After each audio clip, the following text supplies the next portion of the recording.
kan bial MLA candidate Dr. C. Lalramoya official candidate 25 East Tipui adu zong sei turin som ve thuang o Chairman kan MLA zom tak bulal duoma ZPM leader le chief ministerial candidate ni bok headquarters se helai farkon thek pui khan kon lama ZPM ka tho pui tele helai munakal phung thar sarkar tha be seya local khom zong te ama sign chi bai kabuk chewa hei voin zanin hun kan han mana hian lom tu soina bultan lo thei lo nin ka ria a kum sang ni som pariata ZPM in election kan han fight vea chuta chuan helai is tuipui bia la hian thei to kan lo chua vote zanga somriat pasari chau main ne na kan han chang lo kha aro pui kan tia sarkar thar be sei tu kalphung thar be sei tu ZPM a vote lo thlak tu zong te atharin lom thu kan thil chewa tin ZPM kum sang ni som ni pathum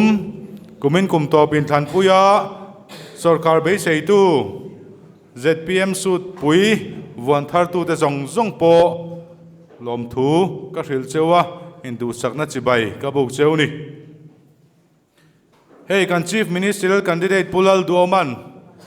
helai bial min han fan pui thei hi lomom ka ti hle maya kan van nei ka tia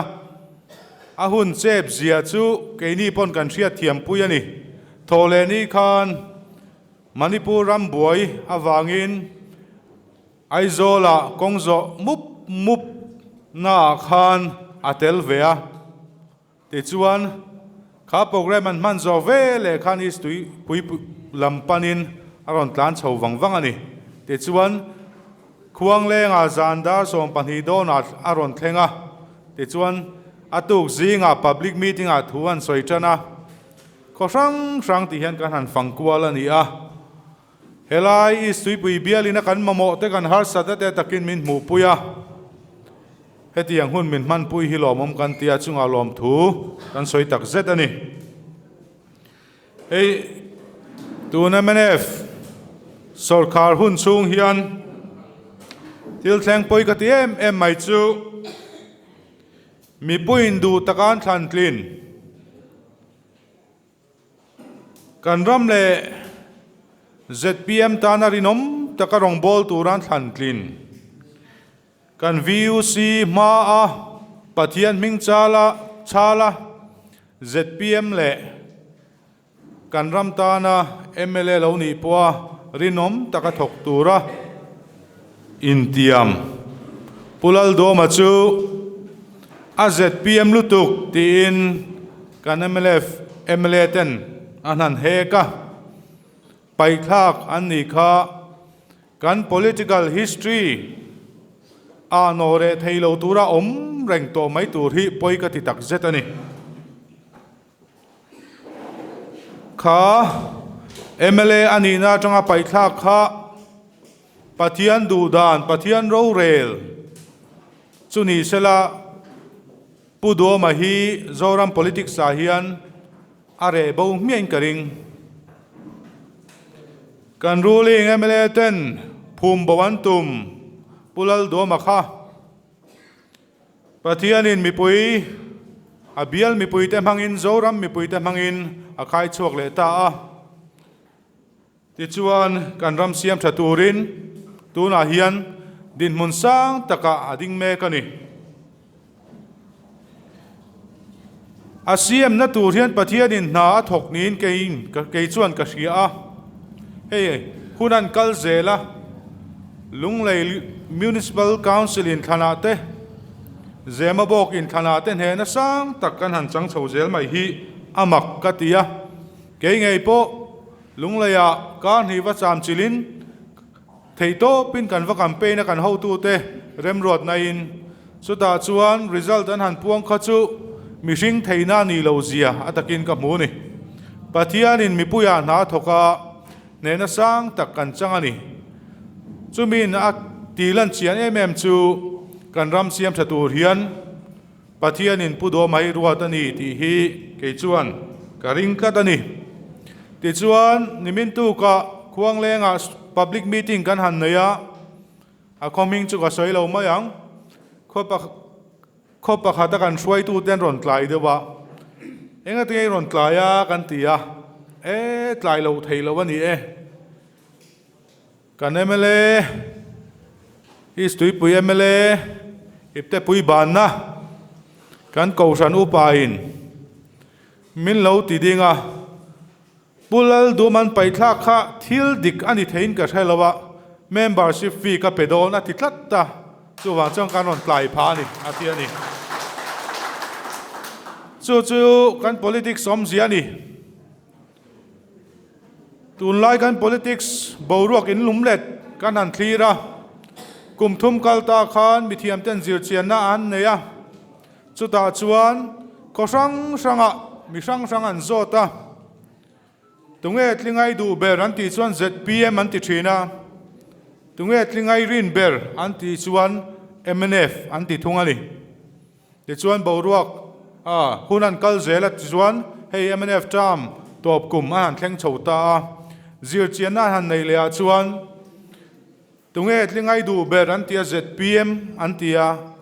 tunge tlingai rin ber an tia ZPM tho an ti toni chu ZPM tlitle kan ti hi ni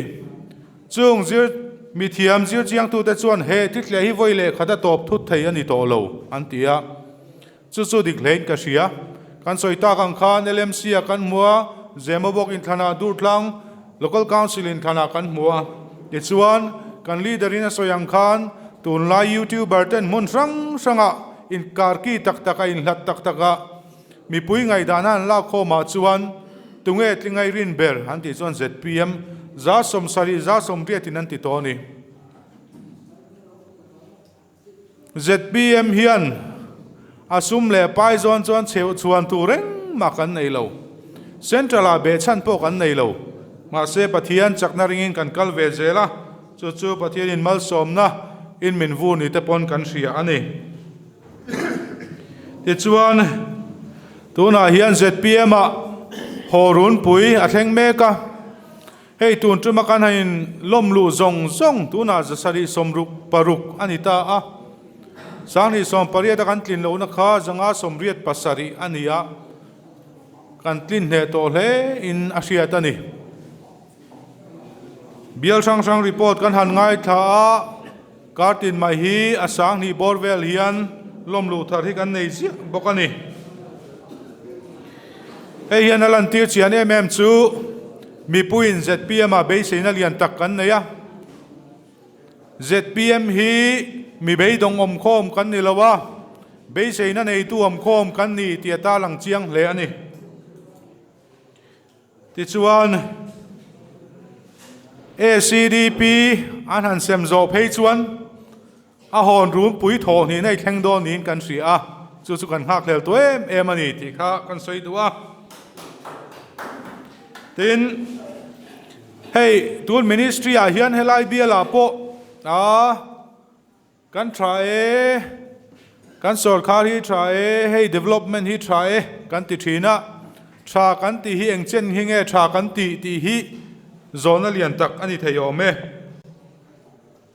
hey far kon PhD kan han en dika kan han en kal kan zuk kala isolation word kan ti a building khu nuai som thum le paruk vela sak ania a main building khu nuai zani somli pariat ni tain ka ria chumia sak chu nia a drawing te RTI in kan han ena a chhong tur ni tlatin kan thria ni kan zuken fiat thina a chhong si lawa chung te chu zir chian turin tuna hian kan ho tha ka kan phardon ani tha kan ti chin hi enge ti hi zona in zo poi mo khop mai darlona khan tum kha chu an PhD sak kan han en dika a sak mang kha a fu lo wa thalo em maya khi le enge mo kha tam sia an toilet te po a changkang lo em maya ami puitan he na he in PHC hi enge angin ti kan tia nuai somruk bor vela saka chona thave viaw lo man tia nuai somruk bor vela saka ni leine nuai za somli palia saka ni hi kan han ti chu an check lok mai ni mi pui hian ani dan tu ri thili kan shalowa kan ria chian lo wang hian tha hi kan lo ti mai ani em ti te po hi ngai tua tham takani hei kan community hall te po kan han ena in chung a chung sak me kani a apon bang te khi zut lowa rong noi top tu rem mi ti te po hi zo na hi om ke in zo ka zot lian khop ma zo na lian tak karil ruwa hian oma tun lai building drawing tu lai plan a building plaster lowa rong noi tura DPR siam hi wang via win karing chung te chu hela ya nei tu te kan nia he tiang tak tur hian em mi kan sa budget hin siam estimate an siam ti te po hi lowin zo tila thakho min karing ti chuan far ko na hei phulem thatak mai kan han nia alomom ka tia kan thalai te ka du sak em ani kan nein tlin phei seng chuan khotin maya hian tiang hi om se ka duwa a mai ro chu kan phulem pha dan ero hi chu ngai tua chian deuh chu ngain ka hria he phulem kan pha hi nuai zali somnga saski sum pu ka kan pha ni kan chief minister khan mandeu khan lo soi tua kan MLA candidate te chu ACDP le saski sum mangin cheng nuai zathumin kan vilpui don ti video kha kan lo hu ni he cheng nuai zali somnga saski sum central atanga kan puk kum somnga chung rul tur kum somnga chung kan rul tlak lo phei chona pung oma rul tur hi atho na nilawa kan leiba ani tu na kan tu le fa te mai ni lo ala piang tur te lama kan leiba ani kan phuritani far kon pa hian kan tu le fa te din suana tur hian nuai zali somnga lon la ta lo don ta ila phulem kan pha du ngem ti hi ke zona lian tak nin ka sia tin hey self help group a kan nu te ho hi kanom furin karinga Mizoram State Rural Livelihood Mission hemiatan hian central atangin sumtam takan dong thin tuna hian sangni pani somni pathum financial year atan hian central ministry in cheng vaibel se za som sari pali point pakhat pathum pek min huama ti chuan first installment a cheng vaibel se somthum pakwa point pakhat pariat kan donga chu sum kan don chu treasury na ubeta a pe chuak mai lova amang tu te adong tu te he na pek chhoin om lova chumi chungchang a chuan central ministerin kan chief minister ron zil na le kha hi kan dong ani apoi kan ti hle mai heng rural livelihood mission atanga sum kan lo don hi heta mire theite te in kan lo puk ve a noi khat te ai tam te kan lo puk ve a chu kan chung kwa in tun din nan kan lo mang ve ni a then chuan vok vul nan te manga chi sang in ti kan lo mang ve thin ani chu ta ta na central in vaibel se za som sari pali chuang pek min huam la ya kan state department changtu te chaklo wanga suma local thalo hi poi lein ka sia a thildanga sumpu kan chak nabat sumpu kan chak saski sumpu le thildang atangin sumpu kan chak helaya pek min tiam reng bok an hai chuak le thei si lo hi ange omzi o ti hi zona lian tak bok ani contract om velowa kong siam mo enge mo om velowa chuwang chuan kan ngai ven tok lo wem mi kan minister te han ngai ven tok lo wem mi ti te po zona lian tak oma nge he sum hi thildangan mang zota ani na turan mang ta lo wem mi ti te po zona lian tak oma ni tin ACDP kan soina sa a ACDP chung changa hian dong kan lo omani chuan a tha lo dong ro u kan in du sak lutuk party sumani lawa mi pui sumani dong thei kan om chuan a tha ma se ACDP kan kalpui dan ero hi chu aram luizia khop mai ACDP sumin min thlung beta dik kan ti te tha kan ti te zaom kan ti te kan tu le fa te laka zaom nia kai ngai ve na te po chel zo lovin min chai kwala min nu kwala ni to na hian kan sem do nan tia kan document engenge mon la a jun thla kan sem zo wangan tian la sem zo thei lova ti hian in khan doktorin ACDP dong tu chuan MNF enrollment ti angai ti hi khotina kan lo she dan ani hetiang mai maya kan zoram mi poisum kan mang du ani chuan sarkar tra hi kan din ngai lovang mi pui kan ding chuak ngai lovang atak taka chuan ACDP kan sum kan don hi tong tu chelowa private hospital a damlona vain han omila kar khat po min dai chin arin om lovani chu tiang mai sum mang chuan kan re theina kan re thei to ma vain kan re theina chu rem changa la in min chai kwal vel ani hetiang politics hi kan kalpel a hun to a kan politics a hian pathian ram a then a hun to tak zet ani ko sang kan fang kwala kan din munin thausia kan ria mei thai fa te chom ve trok cho kham khop po nei lo tur kan hua he mei thai yan nge don ve ngam chat nge don ve kan tia eng ma dong lo achan chu party mi ani tlat lo hetianga in thaina hi amizo lowa Christian lowani kan pai ahun to tak zet ACDP te po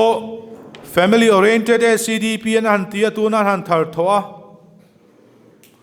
Shrilenga vain kan duain kan ti ma thei lo wan han tia Shipui len hun lai khan andu sak zong chu anwai bi nan pe ni chu lam chun soi ve du lo pilot ACDP an tia ar vul na turte vok vul na phei chon anwai thum don anin pe ni chu kan ram din munani tha kan ti hi engang taka thange ti hi kan chui chian a tul khop mai ti chuan ZPM a sarkar chuan he kan ti tur ti hi an soi zok ka duwa hun kamhang rei lowang kan kut na tok tu te kan khai chuak don kan leader in soi to engangin suma po har samaila kan kut na tok tu te kan khai chuak don primary sector antia agriculture le abe bom ma ei zong te hi Mizoram a hian Mizoram mi pui za somruk chuang kan ni heng ei zong tu te tan hian kan budget hi kan herem ve dona thlai thar leina turte vegetable supply chain kan tina turte le thil dang atul ang kan kun na tuk te khai chona tur hian ma kan la dona sumpo kan da dona ni NLP a viable se sang ni zariat le ACDP a viable se sang ni zako chuang kan da thei chuan ZPM sarkar hian kan kut na tok tu te khai chu hi a thei mang ti hi kan ring tlat ani hei kan han fang kuala so thing rei te lo tha a kezia za pariat ten kai chawa kan phur mai ni helai far ko na ngei po ka len na pakhada chuan nu pakhat hian alo thian sau maya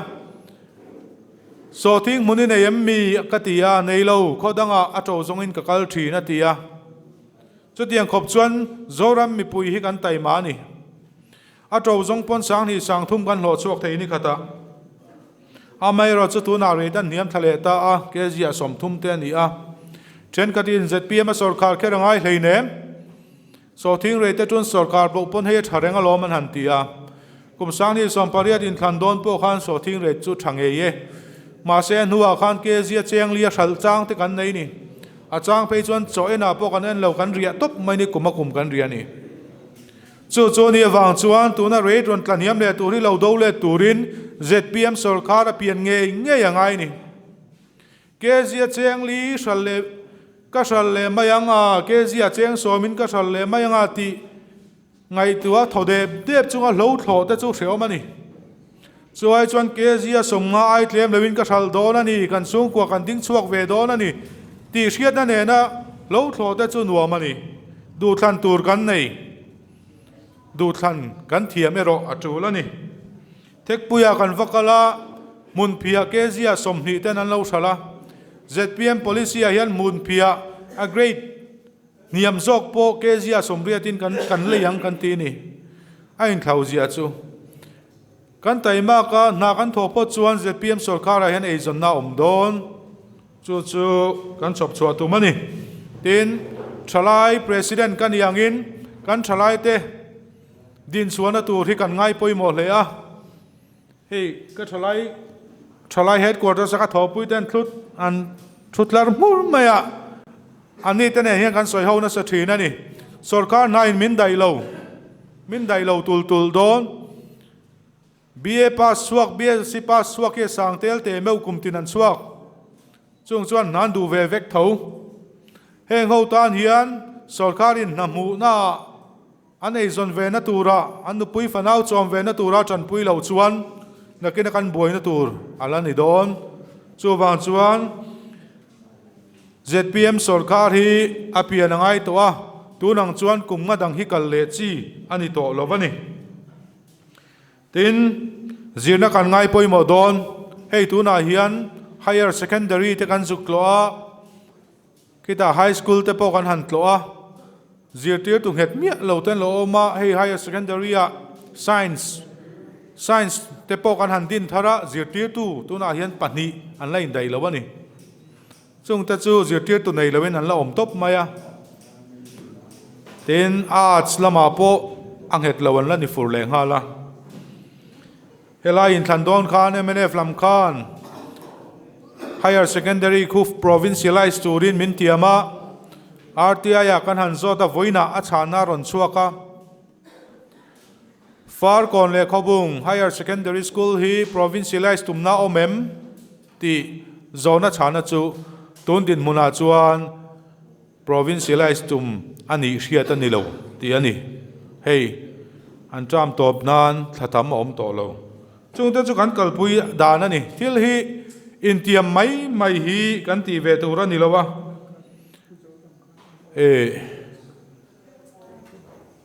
kan ti thei ngei tur hi mupuya kan tiam tur ani ti kha kan soi du boka ti chuan ato bera ti to mayang ZPM a sarkar chuan village development committee kan din don block development committee district development committee kan din don chuta chuan kalphung kan thlak don ani tuna chuan MLA kan neya kan du zong te soi turin heta tangin a mi pathum pali kan zukin tiam ruala sumua te kara te kan chuang thla mani in seng sawin eile in nen thlen na tur nen kan zuk dor thina kan du zong te kan zuk soya tam taka kan lo cham boka chutiang ani lai chuan ZPM sarkara ve thung chuan village development committee kan dinanga chu committee a chuan MLA te chairman ani don ani